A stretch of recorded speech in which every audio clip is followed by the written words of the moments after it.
Assalamualaikum warahmatullahi wabarakatuh. Selamat siang pemirsa Sultan TV. Senang sekali saya Bian Oktario bisa hadir kembali menemani Anda pada siang hari ini di Berita Sultan. Dan seperti biasa pada siang hari ini kita akan menemani Anda dengan perbincangan hangat, di mana siang hari ini kita akan membahas sesuatu yang cukup menghebohkan beberapa waktu terakhir, yaitu mengenai peristiwa bom bunuh diri di Polsek Astana Anyar pada hari Rabu kemarin yang cukup meresahkan warga Kota Bandung dan juga sekitarnya. Dan akibat kejadian ini selain pelaku peledakan yang tewas, ini seorang anggota kepolisian ini juga turut menjadi korban tewas. Dan mengapa aksi terorisme ini masih marak di tanah air dan mengapa radikalisme dan terorisme seakan sulit untuk dihilangkan? Pada siang hari ini kita akan berbincang-bincang langsung dengan Ken Setiawan selaku pendiri NII Crisis Center, dan sudah bersama kita ada Mas Ken Setiawan. Assalamualaikum, selamat siang Mas Ken. Waalaikumsalam. Selamat siang, Mas. Selamat siang. Gimana kabarnya pada siang hari ini, Mas? Alhamdulillah kabarnya sehat. Nah, itu nikmat yang paling penting saat ini. Tenang dengan kita Alhamdulillah. bisa beraktivitas. Siap. Terima kasih sudah meluangkan waktunya di tengah kesibukannya yang lumayan cukup padat pada hari ini ya. Siap-siap, Mas. Oke, Mas, kalau kita berbicara mengenai peristiwa yang cukup memilukan beberapa waktu terakhir ini aksi terorisme di Polsek Astana Anyar. Nah, kalau dari Mas Ken Setiawan sendiri ini menilainya atau pendapatnya seperti apa mengenai aksi terorisme yang terjadi di Polsek Astana Anyar di Kota Bandung? Ya, terkait aksi bom bunuh diri yang kemarin di Polsek Astana Anyar, Ya, kalau dari latar belakang pelaku kan memang jelas beliau ini mantan narapidana terorisme. iya, Baru bebas 1 tahun yang lalu, dan dari narasi-narasi yang kemarin ditemukan di sekitar lokasi iya, ini memang dia anti terhadap pemerintah, terhadap perundang-undangan, karena memang hampir dari seluruh kelompok teroris di Indonesia ini kan ibu kandungnya NI. oke, JAD sendiri kan juga merujuk kepada sejarah, ya nggak jauh-jauh dari NI sendiri kan, iya, karena dari NI pecah, ada yang jadi JI, ada jadi MMI, Majelis iya, Mujahidin Indonesia.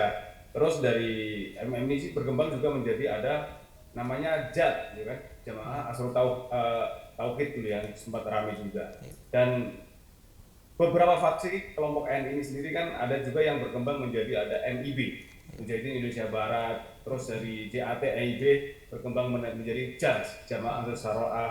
Terus ada yang dari JAD, JAK, Ansarut Khilafah. Lah, semua kelompok ini memang secara ideologi mereka anti terhadap pemerintah.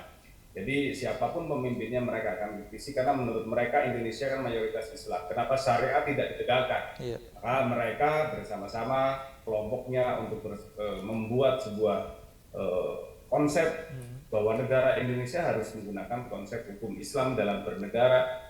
Jadi kalau mereka masih melihat Indonesia masih menggunakan undang-undang KUHP, apalagi RKUHP yang baru ini dianggap menurut mereka juga dikritisi karena iya, dianggap terlalu mencampuri urusan-urusan tentang masuk ke dalam ranah keluarga. iya, Nah, ini kan dianggap sebagai penekanan-penekanan lah. hmm, Jihad dengan putus asa ini kan beda-beda tipis. oke, Jadi orang yang putus asa dengan jihad bagi versi mereka, mereka kecewa memuncak, dan momennya kebetulan pas banget jelang perayaan Natal dan Tahun Baru. iya, Kita tahu dalam beberapa kasus di sebelum tahun ini, ya, gereja katedral di Makassar, terus beberapa aksi-aksi di jelang Natal dan Baru juga terjadi. Dan kenapa juga menjadi menarik, yang diserang adalah Mapolsek, ya kan. Ya memang secara notabene bagi mereka aparat ini kan yang selalu menghalang-halangi mereka. iya, Aparat ini dianggap mereka memadamkan cahaya Allah. Jadi ketika melihat aparat, ya sudah, ini bisa menjadi ladang amalia buat mereka. Itu yang kenapa menjadi sasaran Polsek Astana Anyar, gitu oke. Mas. Oke, dan ini menarik karena ibaratnya serangan terhadap instansi kepolisian ini bukan sekali ini saja terjadi gitu. Dan sebenarnya ini apa yang mungkin menjadi dasar kenapa anggota kelompok ini justru mengincar mungkin seperti kantor kepolisian, dan beberapa waktu lalu bahkan ini berusaha menyeberang gitu ya, mencoba masuk ke Istana Negara. Nah ini alasan-alasan seperti apa kenapa hal ini bisa terjadi? Sebenarnya mereka lebih marah kepada Densus 88 sih. Oke. Karena sahabat-sahabat mereka yang nangkep, bahkan ada yang dieksekusi Iya. di lapangan ketika ada penangkapan itu sampai meninggal adalah Densus 88. Cuman kan Densus 88 pakaian sipil. Jadi mereka yang tahunya punya polisi. Jadi ya yang penting mereka bisa lakukan aksi. Dan teror ini kan sebenarnya bukan tujuan tapi cara. Bagaimana untuk membuat takut masyarakat. Mereka juga pengen menunjukkan eksistensinya bahwa dia itu ada, sehingga ketika masyarakat sudah terprovokasi, Iya. ini kan banyak akhirnya pro kontra ya. Ada tuh di media sosial banyak anak-anak muda yang justru menganggap ini adalah sebuah jihad. Bukan. Oke. Bahkan kalau ada yang bilang itu kok korbannya polisi cuma satu yang meninggal, harusnya itu Ansar Tauhud itu yang meninggal polisinya harus banyak menurut mereka. Jadi ini juga menjadi apa ya, semacam buat mereka menunjukkan eksistensi bahwa mereka itu ada. Jadi masyarakat ya kita berharap jangan terlalu apa namanya ya, mengekspos termasuk foto-foto korban ini. Iya. Mereka kalau kita terpecah belah, mereka itu sukses membuat takut masyarakat. Demikian Mas. Oke, dan ini menarik kalau ternyata respon dari masyarakat khususnya di media sosial juga lumayan cukup banyak yang ibaratnya terpancing dengan aksi pengeboman kemarin. Terpancing dalam artian mereka ini seakan-akan mendukung aksi tersebut. Nah ini sebenarnya apakah memang menjadi salah satu tujuan juga dari aksi yang dilakukan oleh anggota dari jaringan tersebut? Ini menurut saya salah satu kesalahan tokoh agama Oke. yang juga menyampaikan narasi-narasi tentang jihad yang salah. Oke. Karena ada beberapa tokoh agama, salah satunya UAS ya, yang menyampaikan bahwa bom bunuh diri, walaupun beliau menceritakan kejadian misalnya di Palestina dalam kondisi perang. Iya. Jadi dianggapnya itu, kan masyarakat menganggap bom bunuh diri itu mati konyol. Tapi menurut UAS ini adalah jihad. Jadi dalam rangka jihad. Nah ini kan menjadi pro kontra di masyarakat. Kalau bagi kami orang-orang yang pernah terpapar bom bunuh diri, ya, mau dilakukan alasan apapun tetap dilarang dalam agama, dilarang oleh negara, karena yang jelas tidak ada satupun hadis yang menyatakan aksi bom bunuh diri ini dibolehkan. Jadi menurut saya tokoh-tokoh agama juga hati-hati dalam menyampaikan pesan-pesan kepada masyarakat, jangan sampai malah ini menjadi motivasi orang-orang untuk melakukan aksi bom bunuh diri. Karena kita tahu masyarakat Indonesia ini kan banyak yang minim literasi. Iya. Jadi kadang-kadang karena minim baca, yang menyampaikan tokoh ditelan mentah-mentah. Iya. Nah ini beberapa aksi seperti di Makassar ya, dari pengakuan rekan-rekan pelaku ya terinspirasi dari fatwa-fatwa UAS ini kan. Jadi memang tidak secara langsung, tapi tadi ditelan mentah-mentah bahwa ternyata bom bunuh diri adalah sebagai salah satu solusi untuk melakukan jihad mereka. Karena memang dalam kelompok radikal NII dan seperti JI segala macam ini kan menganggap bahwa ini adalah kondisi perang. Iya. Dan dalam kondisi perang ya boleh melakukan aksi bom bunuh diri tersebut. Nah ini kan legalisasi dari sebuah kisah tokoh agama yang akhirnya masyarakat terinspirasi untuk melakukan aksi bunuh diri. Ini kan bahaya sekali. Benar. Begitu Mas. Oke, dan ini kalau berbicara mengenai pengaruh dari para penceramah, ini kan sebelumnya sempat ada wacana untuk melakukan seperti sertifikasi untuk para penceramah. Sebenarnya hal itu apakah cukup efektif gitu untuk bisa meredam mungkin muatan-muatan kekerasan di dalam konten ceramah, atau sebenarnya ini sudah berjalan, Mas? Saya rasa Kementerian Agama tidak cukup berani ya untuk melakukan sertifikasi karena memang takut ada banyak penolakan-penolakan. Karena hari ini jujur ya banyak orasi-orasi keagamaan di tempat ibadah, bukan hanya di tempat ibadah Islam yang di Nasrani, yang Hindu, yang Buddha. Ternyata ada juga ya yang ternyata disampaikan itu bukan yang menyejukkan, tapi orasinya ya hujatan, caci maki, ujaran kebencian. Jadi ini kan menjadi sebuah keprihatinan kita. Jadi tempat ibadah yang seharusnya menjadi tempat untuk kita mencari kedamaian, kesejukan, Ya sebenarnya dalam contoh di Islam misalnya, saya pengen Jumatan, ketika tiba-tiba khotbah Jumatnya ini ya mengandung tadi ujaran kebencian, hujatan, caci maki. Kita ke tempat ibadah kan pengen tenang, damai lah. Kita pulang Jumatan, ternyata malah kita dongkol karena yang disampaikan tadi berbeda dengan yang disampaikan para ulama yang moderat, yang menyejukkan. Ini malah sudah menyinggung kepada bagaimana Pilpres 2024, padahal masih lama. Tapi menurut saya sekarang memang sudah mulai pemanasan. Demikian, Mas.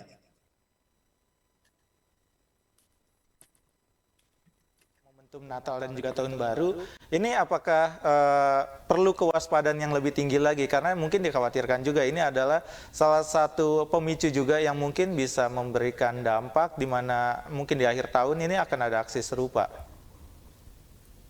Ya, kita berharap aparat meningkatkan kewaspadaan. Saya kemarin baru kegiatan di Medan, kegiatan juga karena kita konsepnya kebinekaan, kita juga ke kampus-kampus yang bukan hanya Islam, kampus yang Nasrani, ke tempat ibadah. Malah selesai kegiatan kemarin infonya tempat yang kita datangin itu malah didemo oleh masyarakat. Artinya intoleransi di masyarakat ini saat ini memang menurut saya trennya naik, walaupun ya ketika melihat penangkapan terorisme turun ya. Nah, kemarin ada bom ini trennya naik lagi. Jadi orang kan tidak ujuk-ujuk akan menjadi teroris. Jadi melalui tahapan intoleran, dia anti kebinekaan. Jadi mereka cenderung pokoknya yang kelompok saya benar, yang lain salah. Lalu naik level menjadi radikal, dia bergabung dalam sebuah kelompok, dia anti terhadap pemerintah walaupun dalam pemikiran, baru selangkah lagi kan jadi teroris. Nah permasalahannya memang di negara kita, itu kalau belum melakukan tindakan teroris, itu belum bisa ditindak dengan pasal terorisme di Undang-Undang Nomor 5 Tahun 2018. Itu hanya orang-orang yang sudah melakukan tindakan teroris. Jadi ada namanya preventive strike atau pencegahan keras. Tapi kalau dia masih dalam tahap pemikiran, misalnya khilafah gitu kan, bikin negara Islam, pemerintah tauhid. Kalau disampaikan itu mereka masih punya alasan ini demokrasi, kebebasan berpendapat. Adapun ketika ditemukan tentang bukti-bukti ya yang mungkin mengarah kepada radikalisme seperti Hizbut Tahrir, seperti FPI, kan yang dibubarkan hanya organisasinya. Sementara orangnya ketika ganti nama pun masih bisa menyebarkan pahamnya. Jadi kita juga berharap negara tegas dalam hal perlindungan ideologi. Kalau perlu dibikin MPR. Kalau komunisme itu kan tentang komunisme, jangankan memberontak, kita pakai kaos berlogo Palu Arif itu bisa ditangkap.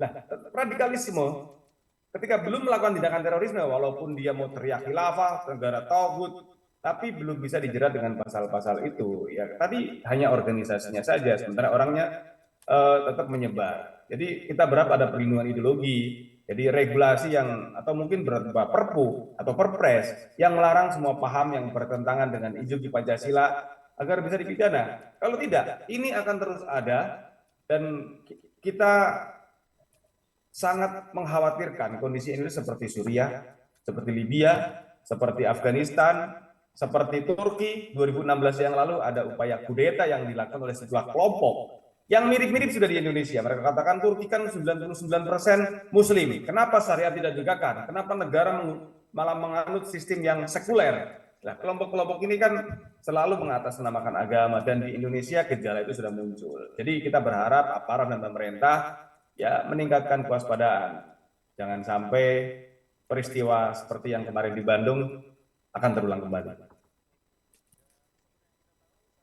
Indonesia sudah memiliki undang-undang terorisme dan bahkan yang terbaru di KUHP terbaru ini juga memuat tentang pasal-pasal mengenai terorisme. Ini apakah dinilai sudah cukupkah atau sebenarnya masih belum cukup kuat untuk meredam aksi terorisme yang ada di Indonesia, Mas? Saya rasa belum mencakup kepada sebuah paham yang bertentangan dengan ideologi Pancasila. Dan mungkin perlu sosialisasi yang meluas tentang hal ini ya, karena masih banyak masyarakat juga yang memang tadi belum memahami tentang hukum yang ada di Indonesia. Jadi paling tidak ketika ada perlindungan ideologi, ketika orang menyampaikan atau mungkin organisasi sosial maupun organisasi politik yang tidak menggunakan asas Pancasila bisa ditindak dengan undang-undang tersebut. Oke.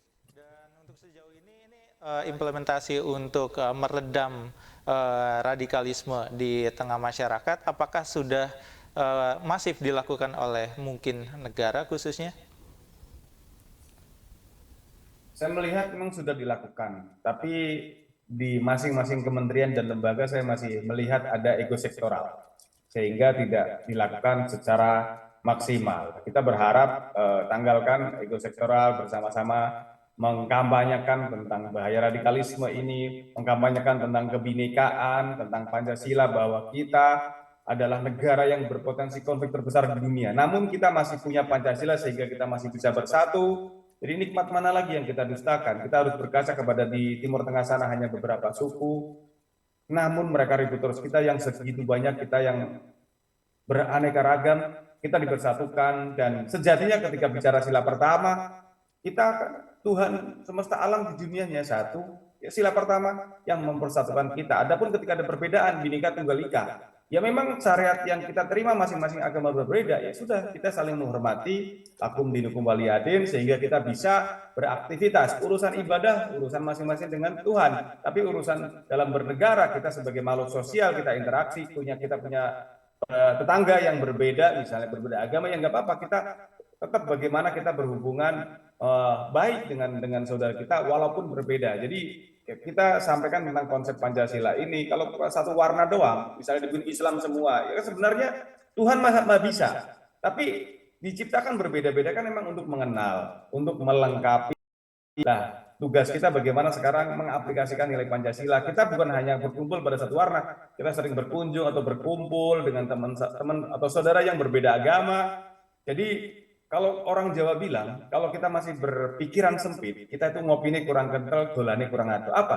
Ngopi itu filosofi ngolah pikir. Oh ya, mari kita perbanyak literasi, perbanyak ketemu dengan orang supaya wawasan kita berkembang, supaya kita tidak mempunyai pemikiran yang sempit, sehingga kita bisa harmoni dengan lingkungan, bisa menikmati perbedaan ini sebagai sebuah kehendak Tuhan, sebagai anugerah yang kita ya aplikasikan dalam hidup bermasyarakat dan bernegara.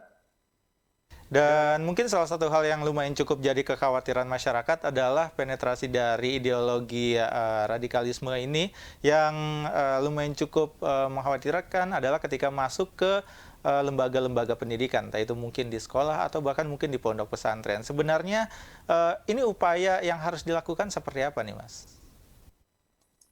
Ya, tidak kita pungkiri pemahaman-pemahaman intoleran, radikalisme ini juga masuk dunia pendidikan. Jadi mereka masuk pendidikan gratis, ada seperti tahfiz Quran. Jadi mereka menyampaikan paham-paham ini dianggap efektif. Bahkan ya banyak kita jumpai sekolah atau pesantren yang tidak mau upacara bendera, tidak mau ada patung Garuda Pancasila, dianggap sebagai tauhid. Nah, ini menurut saya juga perlu evaluasi dari Kementerian Pendidikan dalam hal ini, karena memang tadi banyak mereka yang masuk lewat pendidikan, dan ini juga bukan hanya yang sifatnya lokal, yang transnasional juga masuk di kalangan pendidikan di masyarakat. Jadi kalau saya sebut ada ideologi perkawinan antara NI dan Ikhwanul Muslimin yang sekarang juga masuk cukup pesat di Indonesia. Jadi yang transnasional yang mereka selalu berbicara mengidolakan, membawa jargon-jargon Timur Tengah, misalnya konflik-konflik yang dibawa di Suriah, di Palestina, ini juga cukup marak juga saat ini. Bahkan kelompok-kelompok ini menggunakan penggalangan-penggalangan dana yang mengatasnamakan sosial, sehingga organisasi-organisasi yang memang betul-betul menyalurkan bantuan kepada pemerintah tercoreng karena oknum ini. Seperti waktu itu ada ACT kan, yang mereka gencar mendukung Suriah, Palestina, bantuan-bantuan kepada konflik, ternyata dananya diselewengkan. Nah ini kan akhirnya organisasi yang betul-betul menyalurkan, akhirnya masyarakat trauma. Bahkan kemarin ya sempat ramai ada oknum pejabat di Basnas yang terindikasi juga terlibat jaringan radikalisme. Dan ini kan memprihatinkan sekali. Nah, kita menaikkan itu kan karena ya kita cinta terhadap negara ini supaya ada evaluasi, karena jangan sampai kayak seperti Basnas itu satu-satunya organisasi sosial yang dibentuk oleh negara juga disusupi oleh mereka. Ini kan mengerikan sekali. Jangan sampai malah dana-dana pemerintah digunakan untuk membeli senjata atau operasional-operasional yang justru mendukung aksi-aksi terorisme. Demikian.